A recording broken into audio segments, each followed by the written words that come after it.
I am the Tofu Golem. Please enjoy the video.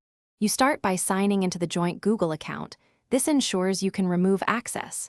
Once signed in, backup Drive, Gmail, contacts, and photos. Make exports now to avoid data loss. Make sure you know which services are shared because removing the account affects purchases and shared files. If two-factor is enabled, have the second factor at hand.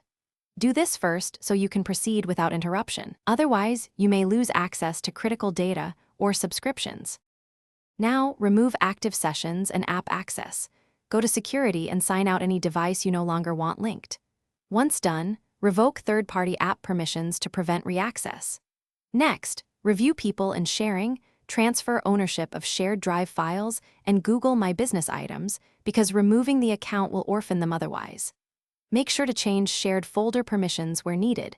You want to leave collaborators with intact access. Take these steps carefully to avoid breaking access for others. Finally, delete the joint Google account from settings. Go to Data and Privacy, choose Delete your Google account, and follow the on-screen prompts.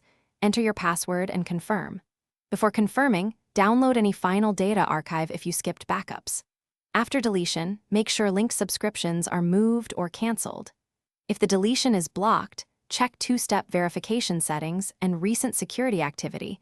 Sometimes Google requires extra verification. If problems persist, recheck recovery options and try again. Thanks for watching. Consider subscribing if we helped you today.